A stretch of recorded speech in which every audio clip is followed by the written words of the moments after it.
Hello, welcome back to Bristol News. It's head-to-head time. Over the course of 13 nights, I'm meeting the mayoral hopefuls who'll be looking for your vote come May the 5th. Now, we're going to hear about the policies, of course, but just as importantly, the person.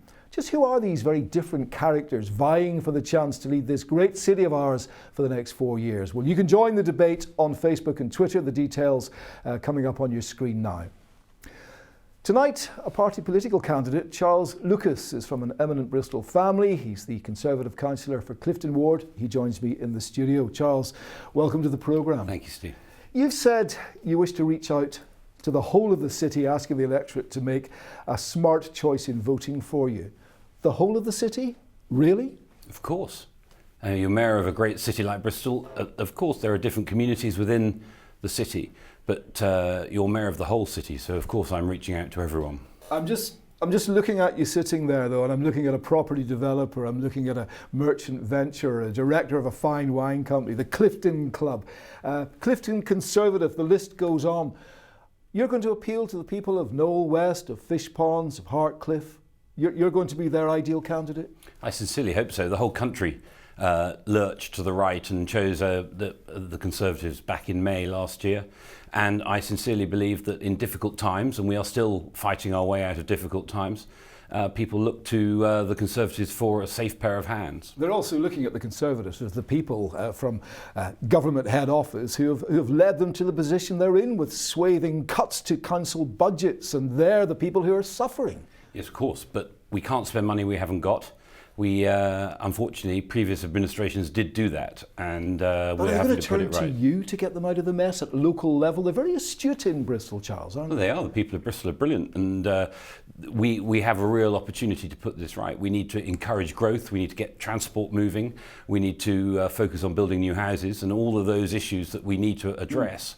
I believe I'm the right man to lead Bristol through that. And we will come on to that in just a second, but just to pursue that point of image, of that Cliftonite image as well. There's nothing wrong with that, but it's very different to the way that some people live in this city. The last mayor, you've heard the accusations as well, very often levelled at George Ferguson. He's a Clifton mayor, he's not interested in how we live. He's not a Clifton mayor. You are that personified, aren't you? Well, absolutely. I mean, I fully accept that those accusations or comments, criticisms, whatever you want to call them. But I'm very proud to represent Clifton. I like to think I've done a decent job for the people of Clifton, and I now want to do the same for the whole city.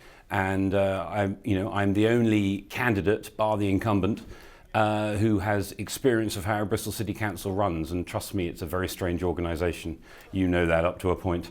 It took me some time once I'd been elected to work out how it worked, and I've got that. And I know how to work with the officers and identify how to get things done. It's also very divisive, isn't it? And very strong-minded people that you're going to have to pull together as a mayor. Are you a leader? Are you somebody that can... Personally, I was just about to say leadership is key here. And in the events that all the candidates have been doing over the past few weeks, leadership keeps coming up as an issue, and I like to think I am a leader. I think I can lead people, lead the city and people city-wide, right across the city, and in all elements of the community. Yeah. And we've had some fantastic campaign events.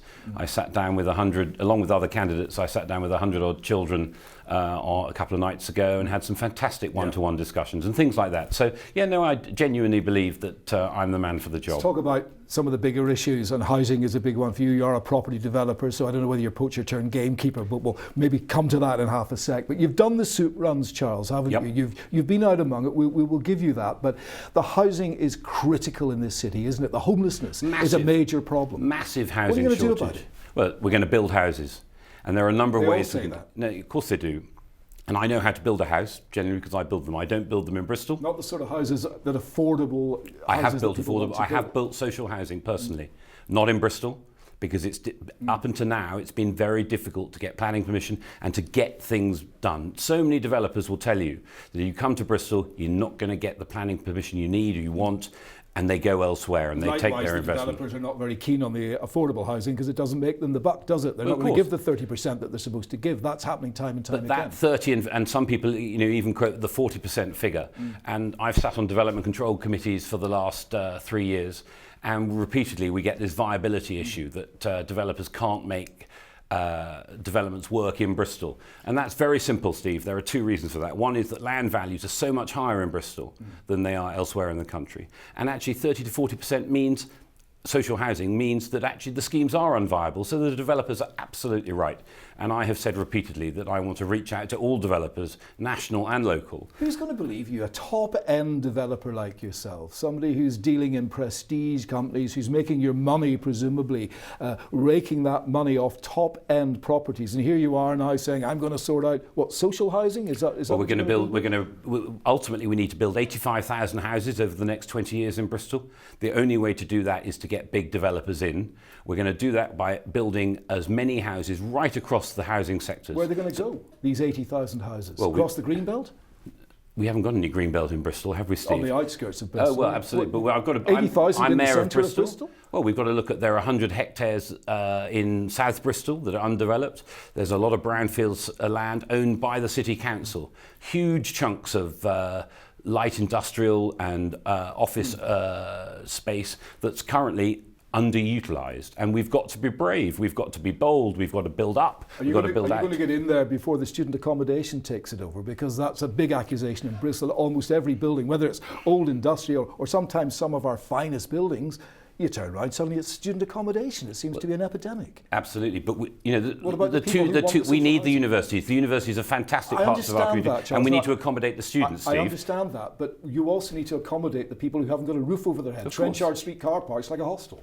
Absolutely, and I have a plan to address the issue of homelessness. And as you mentioned earlier, I do meet the homeless on a personal basis, on a regular basis. I was out on Wednesday evening on doing the soup run again. These people, they need help, okay? They need a leg up.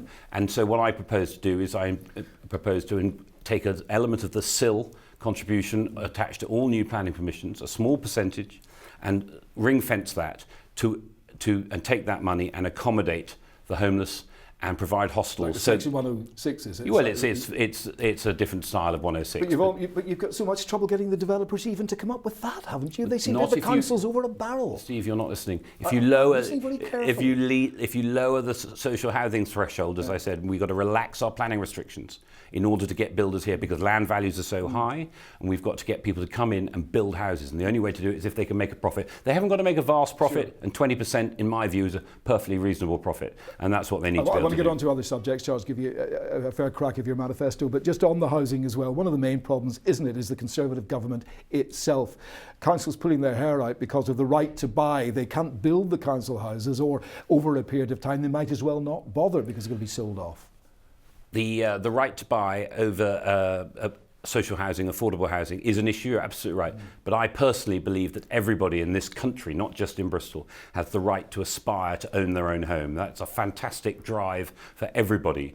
And I believe that's a key part of being English or being British, is that you have the right to own your own home. Being Bristolian. Being Bristolian too. But, that's a key element of it. But equally, we need to develop houses for those who are not in a position yet to get their own house. And that is why I'm proposing that we should build more council houses. The council has just started building council houses this year for the first time in decades. Well, you'll have a place at the top table, won't you? If you do become mayor with David Cameron or whatever, you'll be able to lobby away to try and get that relaxation that you're looking for. Absolutely. I don't know about the transport. I'm not sure how interested he is in the desperate congestion that's going on in this city. You've said that the current incumbents aren't very much interested in getting the traffic moving and getting that flow going, and you could do a better job. Well, I think currently the mayor at the moment is very keen on buses and bicycles, which is great. I've used a bus in the last week. I've used my bicycle in the last week. But there's another question gone. The last time you used a bus, where did you go on your bus? I went from Clifton down to the city centre last Monday. Yeah. First experience on a bus? No, no, I do it now and again. You've done it before? Yeah, I have. All right, anyway, okay. Sorry, carry on.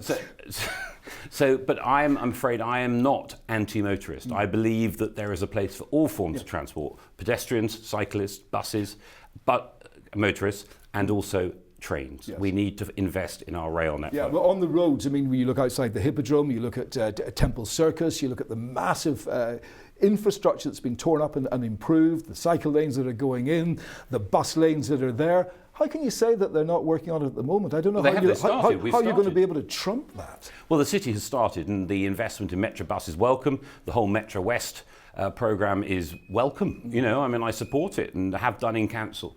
And I wholeheartedly think that we have turned the corner.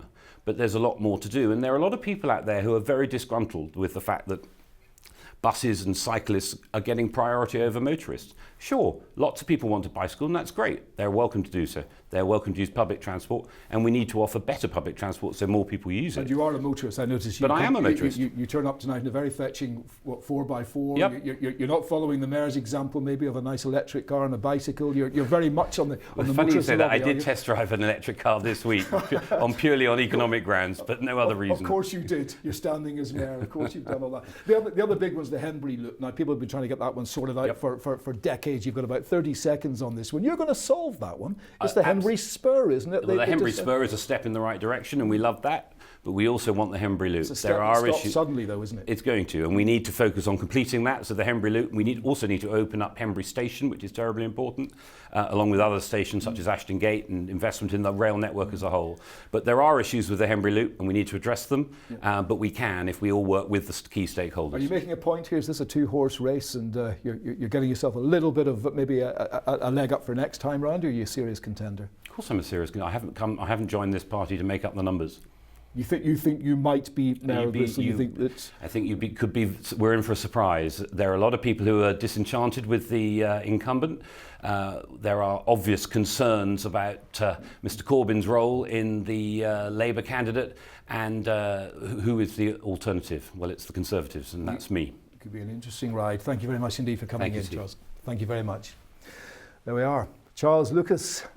Don't forget there are 13, of course, candidates standing in the mayoral election. It could be a 13-horse race. Here are the runners and the riders. I will be talking to each of them each weeknight up until the election itself. And indeed, I'll be back on Monday when I'll be going head-to-head with the independent candidate, Paul Saville. Till then, have yourselves a very nice weekend. I'll see you then. Bye-bye for now. Bye-bye.